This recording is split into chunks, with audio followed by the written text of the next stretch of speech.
I'm always unsure about how much one can actually learn from interviews beyond people's resumes plus references. And so I think if you have great references and a great resume, that's probably all you need. And then there are people who interview well and badly, and the interviews are often misleading in one form or another. My co-founder at PayPal, Max Levchin, had this thing called the Aura test, where it was your first 30-second impression was very important. And he thought that there were all these sort of somewhat bad people who were nevertheless good at and glib at selling themselves. And so the first impression was actually much better than the 10 or 15-minute impression when they would have sort of fooled you into thinking they were a nice person when your first impression was negative. And while I'm not sure I'd go with the Aura test so much, I do think that interviews are somewhat overrated, and in general, references and resumes are probably good enough to go with as a starting point. One of the interview questions that I have turned to asking in recent years that's always leads to at least a very interesting conversation is tell me something that's true that almost nobody agrees with you on. And it sort of tests for originality of thinking, to some extent it tests for your courage in speaking up in a difficult interview context where it's always socially awkward to tell the interviewer something that the interviewer might not agree with. Yeah, I love that question. I think one of the contrarian, the challenges sometimes is so rare that sometimes it takes people a bit to think about it, but I think it's an awesome question. Generally it's, so I was asked what my answer to that question was the other day, and of course I have many, but the answer to the question always should take the form of, most people believe X, but the truth is not X. And so one somewhat maybe slightly glib answer is, most people believe this is an easy, straightforward question, but I believe it's a very hard question. Because most people think originality is easy, and I think it's actually really hard. And when you find it, it's really valuable. Yep, I agree with that. The other thing that you said that I would emphasize is, more or less now what I think of as interviews, I think interviews are simply a chemistry check on the background of references.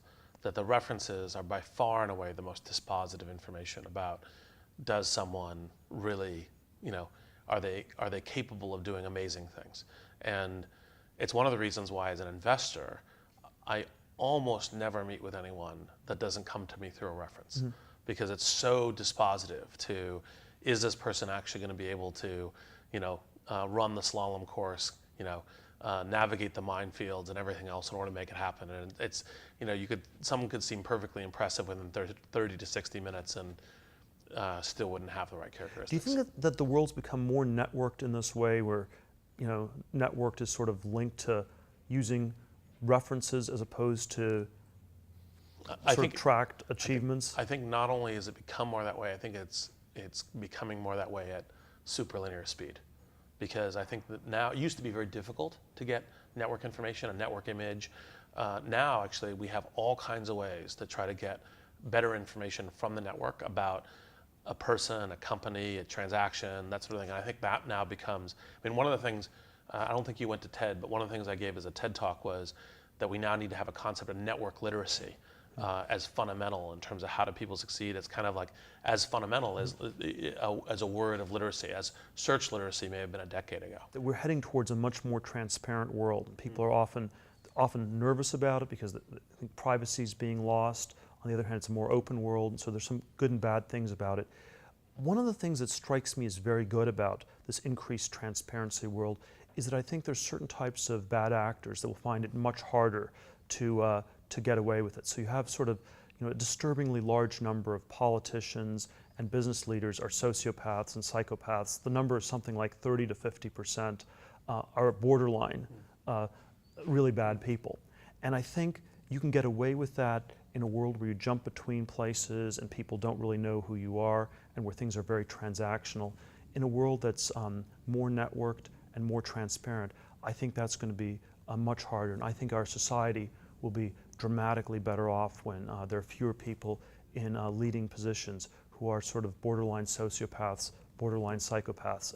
And where the Google slogan, "Don't be evil," actually works, versus what the historic slogan has been, which is do a little bit of evil and don't get caught.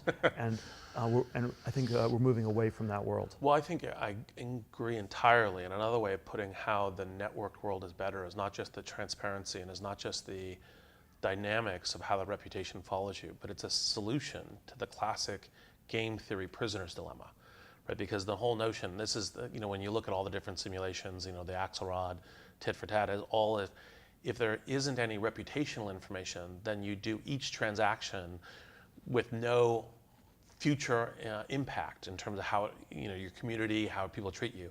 But once that's traceable, once once how you treat people, how you work, how you live becomes part of your network image, then all of a sudden you actually have an incentive to be good in each of these circumstances because you live with it for the years and the decades come. We're moving from an information age to a network age. And one of the key things was kind of prioritizing time, information, not just people for investments. And what I've been looking at is how do I essentially systematically, both with the current tools and the tools that are being in development, use the network to help me give signal from the noise in terms of like which emails to reply to or to pay attention to, how to deploy a network around me to respond to larger and larger volumes of email, which both of us have been getting over the last few years. And I tend to think that if we figure out kind of ways to deploy, not just our organization and staff, but the network around us, that all becomes much more efficient, not just on which people, but also which things to attend to. So most recently, when I was actually giving some advice to a startup that Greylock's invested in, as a young company, it's a Greylock Discovery Company, as opposed to trying to tell them which industries they should go after, I told them that they should go ask the question on LinkedIn Answers, Quora, and other kinds of places as a way of deploying network intelligence in order to figure out this question, and then with me work through the solutions to that. Well, I'm a little bit more pessimistic. I think that the problem of information overload is still very poorly solved, and so email represents a big improvement over previous modes of communication, but it's not as big as it might indicate because there are such great inefficiencies in managing that properly. And so I think one of the great challenges for the next decade ahead is really figuring out ways to make all these new information technologies work in ways that are efficient and scalable, and where you can really do a much better job sorting things out. So I think this is very far from a fully solved problem at this time. I agree.